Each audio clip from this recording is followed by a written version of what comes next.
ভাইরা দিনের হুকুম মানতে হবে, কারণ আমি যারা ওয়াজ করে তাদেরকে বলি আপনারা যে ওয়াজটা করবেন আপনারা কি আমলটা নিজে আগে করবেন। যদি কালেকশনের ওয়াজ করেন 10টা টাকা 5টা টাকা আপনি নিজে দিয়ে আপনার কালেকশনের ওয়াজ করবেন, নইলে প্রতিদিন আমাদের কাছে আপনাকে জিজ্ঞাসা করা হবে যে তুমি যে কালেকশনের ওয়াজ করছো তুমি তার হাতে কয় টাকা দিচ্ছ, তুমি কি তার হাতে ফেরি দেয়, আপনাকে জিজ্ঞাসা করতে হবে। তাদের যে কথা যে কাজ আমি করি না এই কথা যেন আমার নাম বুঝতে পেরেছেন। আমি ওয়াইজে করবো, যারা আপনারা কালেকশন ওয়াজ করবেন দয়া করে আপনারা কালেকশন 10 টাকা দেওয়া হলো, আপনি ওয়াজটা করবেন ধন্যবাদ কেমন আছেন ভাইরা। আপনারা আগে আসতে হবে, এটা ভুলের হুকুম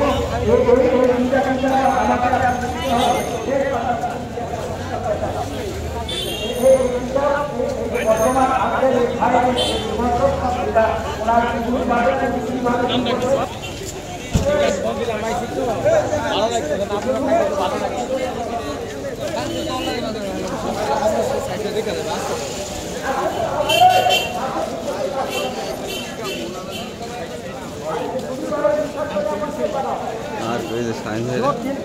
जो तीन पेंट है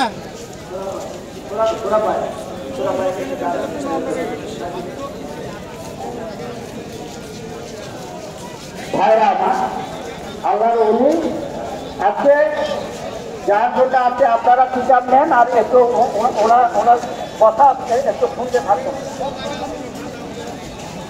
ওনার দাদার নাম ছিল ডাক্তার আব্দুল জব্বার, উনি বিরাট ফেরত ছিলেন। হযরত মাওলানা আজহারুল ইসলাম সিদ্দিকী রহমতুল্লাহ আলাইহি, ওনার দাদার নাম ছিলেন ডাক্তার আব্দুল জব্বার, উনি বিরাট ফেরত সার্জন ছিলেন এবং ফার্সি ভাষায় উনি অনেক ফার্সি ভাষায় অনেকগুলো অনেক জ্ঞানের অধিকারী ছিলেন এবং ওনার ভাইরা ছিলেন ডাক্তার। ভাইরা ও ভাইরা কথাটা একটু কম করে নিরুবে দিবেন, আমি কথা বলে ভাইরা নিরুবে দিবেন। ভাইরা সবাই আগে আসেন, আসতে পারতেছে না 300-4জন লোককে দিয়া 300-4জন লোকে ভাইও ওই 300 তোমার 2-3জন লোককে দিয়ে একটু পাঠাবো, অনেকে আসতে পারতেছে না, তোমার 200 লোক আছে না? সাদ্দাম ভাই তোমার 200 লোক আছে না? 200 লোকে পাঠাবো করে, সবাইকে আসতে পারতেছে না, এখানে সবাই আসতে পারতেছে না। ভাইরা আমার ওনার বাবার নাম, ওনারা মূলত টাঙ্গাইলের অধিবাসী ছিলেন। ওনার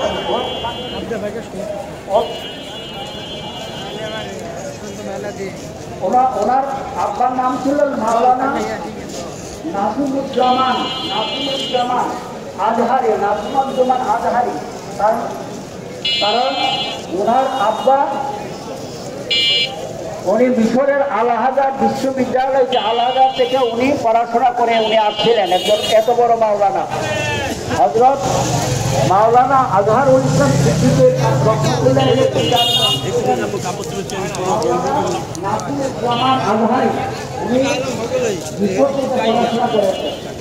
ওনার জন্ম হয়েছে আমরা জানি যে 83 শুধু পয়লা ছোট পয়লা, আমরা ওখানে বছরে একবার যাই, আমাদের অনেক যাওয়ার তৈরি করেছে দুটো পয়লা গ্রামে।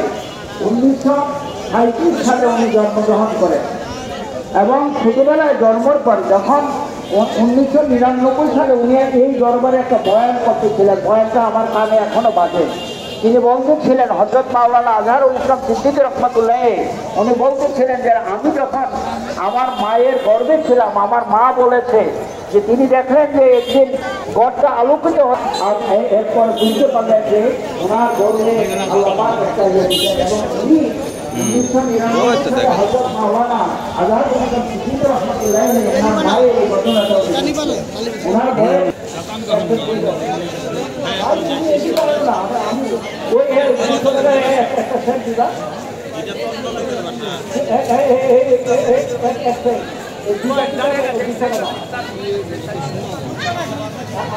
সাহায্য করেন, একটু সাহায্য করেন। তো ভাইরা ওনার পূজা করেছেন। তারপরে এটা হয়তো উনি এক হিন্দু শিক্ষক রেখেছিলেন। এই শিক্ষকের কাছে উনি প্রাইমারি বিদ্যা উনি অর্জন করেছেন এবং উনি আজীবন এই শিক্ষককে হিন্দু শিক্ষা দিয়েছেন। আপনারা যারা 13 শ্রেণীতে গিয়েছেন ভাই, আপনারা 13 শ্রেণীতে গেছেন না ভাই? অনেকের ওপর অনেকে গান নাই। 13 শ্রেণীতে এখন আগে একটা খাল ছিল, আমরা এই কাদা পাড়ায় হাল পাড়ে এখন একটা ব্রিজ হয়েছে, তাই না ভাই? ব্রিজটা পার হওয়ার সাথে সাথে ডান দিকে একটা হাই স্কুল আছে এবং এখানে বর্তমান আমার আপনার ওই যেখানে উনি নদীর কাটতেন সেই নদীর বাড়িতে গিয়েছেন এবং সেখানেও ওনার অলৌকিকত্ব ঘটনা অনেক এই জাফরিয়া মাদ্রাসায় পড়াশোনা করে 12 বছরে 19 বছরে সমাপ্ত করেছে এবং এখন যেটা স্বাধীন আলিয়া মেধাবে যেটা স্বাধীন মাদ্রাসা স্বাধীন পর ওই ডিগ্রি যেটা 12 বছরে দিতে হয় যে 3 বছরে এটা সমাধান করেছে, 3 বছরে এই ডিগ্রিটা অর্জন করেছে। এই অর্জন করার পর এবং তখন পূর্ব বাংলা, তখন পূর্ব পাকিস্তান ছিল না, পূর্ব বাংলা এই বাংলাদেশ পাকিস্তান আর ভারত তখন বুঝিতে পূর্ব বাংলা ভারতে পাওয়ার জন্য একটা রাস্তা 1971 সালে পাওয়ার জন্য